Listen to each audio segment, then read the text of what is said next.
Bayangkan, suatu pagi kamu pergi belanja ke pasar atau warung favorit, lalu kaget melihat harga nasi bungkus atau bensin naik drastis dari bulan lalu.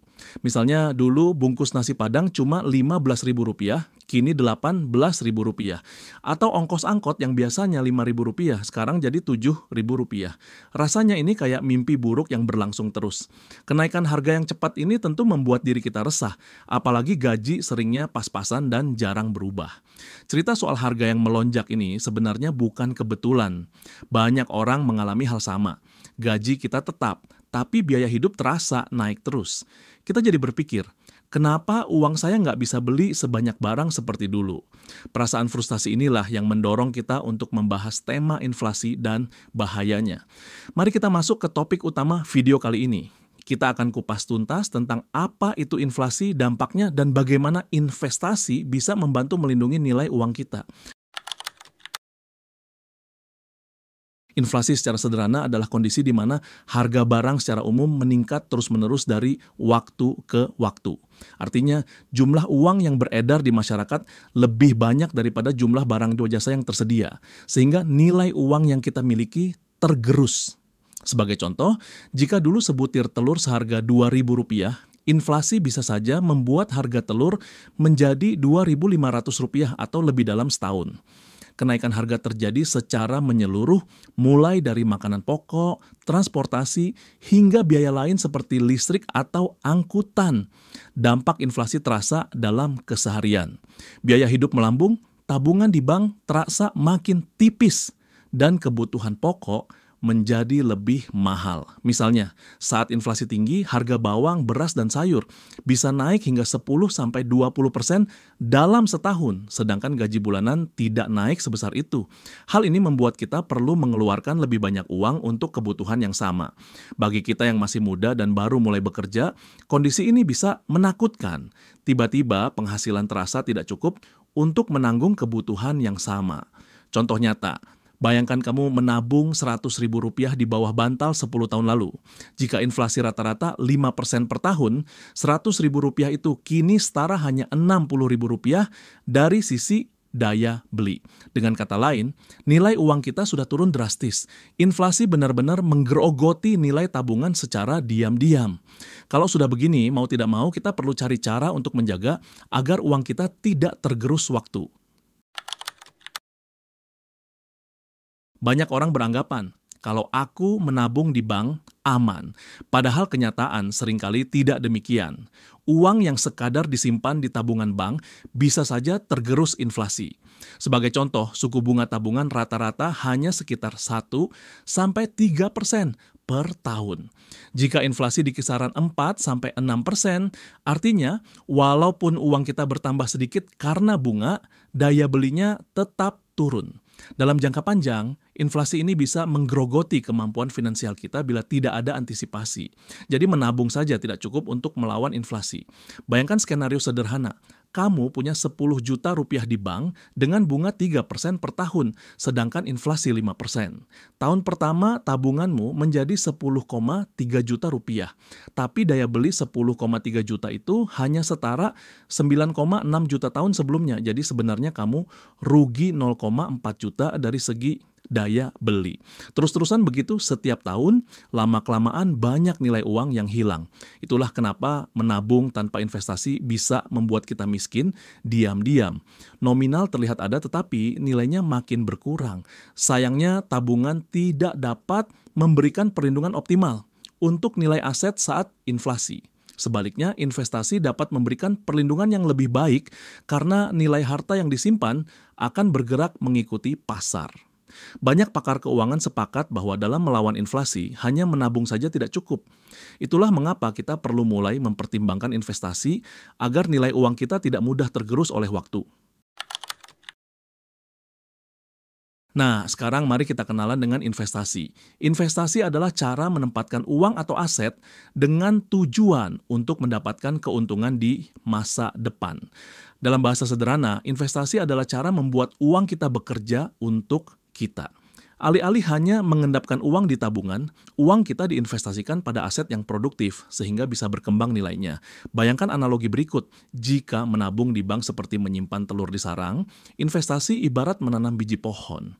Telur kita diam saja hanya bertumbuh sedikit lewat bunga. Sedangkan menanam biji kita pelihara dan suatu hari pohon yang tumbuh bisa menghasilkan berlimpah. Investasi bukan soal cepat kaya, melainkan soal melindungi dan meningkatkan kekayaan dalam jangka panjang. Uangnya bekerja ekstra sehingga kita tidak ketinggalan inflasi. Tujuan utama berinvestasi di era inflasi seperti sekarang adalah menjaga daya beli. Investasi dapat melindungi nilai aset kita dari kenaikan harga.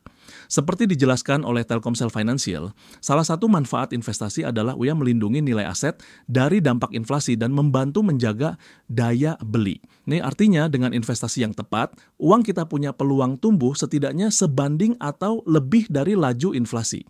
Dengan demikian, kita tidak hanya sekadar mengejar keuntungan besar, melainkan menjaga agar nilai kekayaan kita tetap aman. Ada berbagai macam instrumen investasi yang bisa digunakan untuk melawan inflasi. Tiap instrumen punya karakteristik sendiri dalam menjaga nilai aset. Beberapa jenis yang cocok dipertimbangkan antara lain. 1. Saham. Saham adalah surat kepemilikan di sebuah perusahaan. Potensi keuntungannya besar karena kamu bisa mendapatkan profit dari kenaikan harga saham dan juga dividen. Namun, risikonya juga relatif besar. Jika perusahaan tumbuh, nilai saham naik. Tapi jika terjadi krisis, harga saham bisa turun tajam. Saham cocok untuk tujuan jangka panjang karena biasanya dalam jangka panjang pasar modal tumbuh seiring pertumbuhan ekonomi, sehingga dapat melindungi nilai investasi dari inflasi.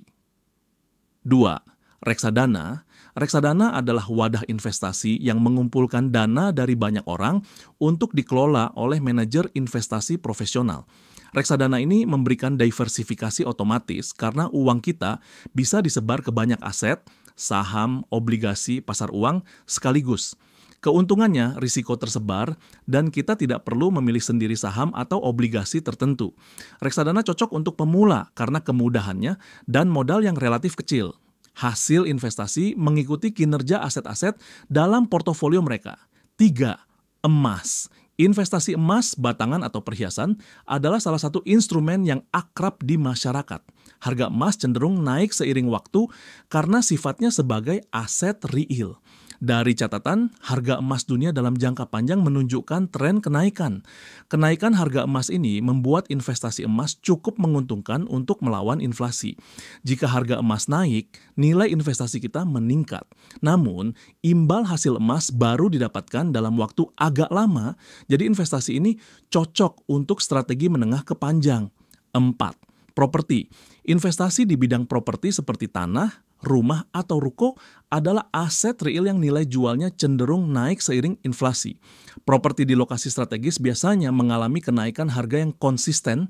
Selain itu, properti bisa memberikan pendapatan pasif dari sewa. Misalnya, rumah kontrakan bisa disewakan setiap bulan, menghasilkan uang ekstra yang membantu melawan inflasi. Karena sifatnya fisik dan kurang volatil, properti menjadi pilihan populer sebagai pelindung nilai uang. 5.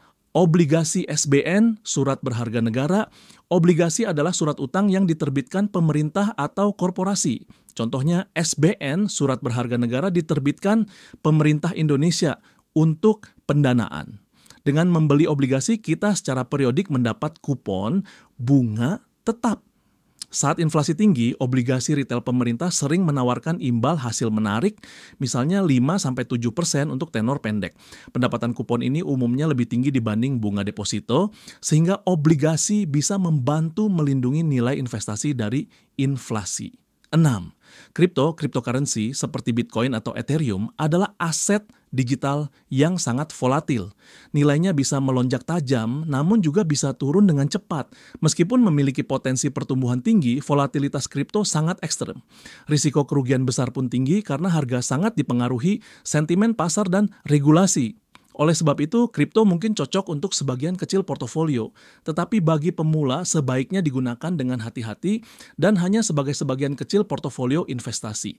Setiap instrumen di atas memiliki kelebihan dan kekurangannya masing-masing.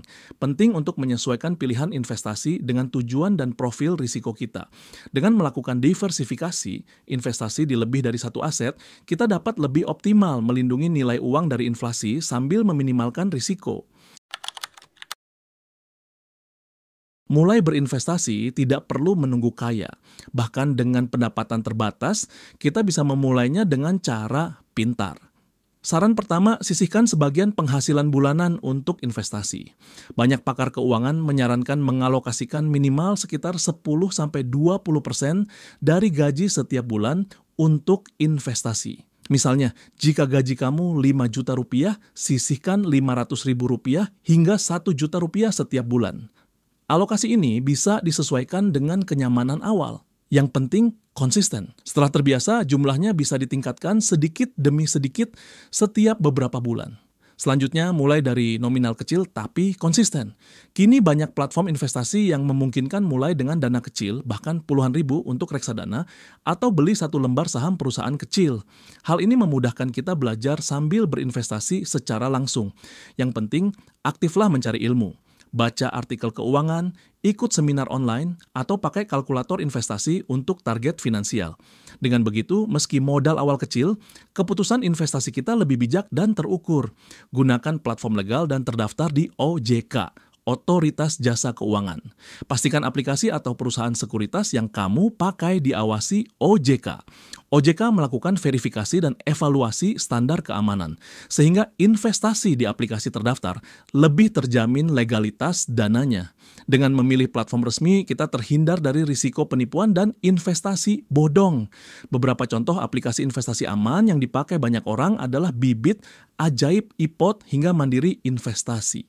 Terakhir, bangun mindset yang tepat. Investasi itu maraton, bukan sprint. Hasil besar biasanya datang dalam jangka panjang setelah kita sabar menunggu dan reinvest keuntungan. Hindari mental ingin untung cepat yang bisa membuat kita tergoda spekulasi berlebihan. Jika ada kenaikan harga aset, nikmatilah tapi tetap disiplin pada rencana dan profil risiko. Dengan pendekatan sabar dan terencana, investasi kita akan bertumbuh seiring waktu, menjaga daya beli dan menambah kekayaan perlahan. Saat sudah memutuskan untuk melawan inflasi lewat investasi, hati-hati agar tidak melakukan beberapa kesalahan berikut. Pertama, terlalu agresif tanpa strategi. Misalnya, menaruh semua uang di aset berisiko tinggi, seperti satu saham spekulatif atau kripto yang volatil, dengan harapan cepat kaya. Ini berbahaya. Jika pasar turun, kerugian bisa parah. Tetap sesuaikan alokasi aset dengan profil risiko dan jangan menaruh semua telur di satu keranjang. Kedua, ikut-ikutan tanpa edukasi, FOMO. Kadang muncul narasi seru dari media sosial atau berita membuat kita tergoda ikut-ikutan beli aset yang lagi tren. Misalnya, orang ramai beli aset A karena hype, kita ikut beli juga tanpa tahu analisisnya. Jika ternyata hype itu jebakan, kita bisa rugi. Untuk menghindari ini, utamakan riset sendiri. Pahami dulu asetnya, latar belakangnya, potensi, dan risikonya sebelum masuk. Belajar dari sumber yang kredibel, bukan sekadar ikut keramaian. Ketiga, terjebak cuan jangka pendek. Banyak orang tergiur profit cepat, melakukan trading harian atau jual beli dalam hitungan minggu demi untung instan. Namun strategi jangka pendek penuh risiko dan seringkali bergantung pada keberuntungan. Jika misalnya harga turun mendadak, kerugiannya sulit diperbaiki dalam waktu singkat. Ingat, investasi jangka panjang yang terencana lebih efektif melawan inflasi. Jangan tergoda keuntungan instan yang belum tentu konsisten, fokuslah pada target keuangan jangka panjang. Dengan menyadari ketiga kesalahan itu, kita bisa lebih waspada dan belajar berinvestasi dengan bijak. Utamakan tujuan jangka panjang dan disiplin dalam strategi. Pada akhirnya, uang yang kita miliki tidak akan tahan lama jika dibiarkan begitu saja tanpa pengelolaan. Melawan inflasi memerlukan kesadaran dan aksi dari sekarang. Bayangkan, jika kita terus menunda, biaya hidup terus naik, sedangkan aset kita diam saja. Kondisi ini berisiko membuat masa depan finansial kita tidak aman. Oleh karena itu, langkah terbaik adalah belajar dan mulai bertindak sekarang juga. Tidak perlu menunggu memiliki banyak uang, mulai dari yang kecil, asalkan konsisten. Ingat pula bahwa setiap tahun inflasi bisa terus berjalan. Dengan berinvestasi sejak dini, kita memberi pelindung untuk kekayaan kita. Ada baiknya mengikuti saran para pakar finansial, yaitu memulai berinvestasi sesegera mungkin agar masa depan yang sejahtera dapat disiapkan lebih baik. Melalui investasi, kita sesungguhnya sedang menanam benih hari esok yang lebih baik. Meski harga barang naik, nilai uang kita tetap terjaga atau bahkan bertambah. Ayo, jangan tunda lagi. Mulailah alokasikan sebagian pendapatan untuk investasi, walaupun kecil. Konsistenlah belajar tentang keuangan dan investasimu. Dengan begitu, kita bersama dapat melawan inflasi dengan ilmu dan aksi, bukan sekadar berharap nasib. Masa depan finansial cerah itu bukan sekadar mimpi. Semua berawal dari langkah pertama yang kamu ambil hari ini. Start investing lawan inflasi dan jaga masa depan keuanganmu tetap cerah.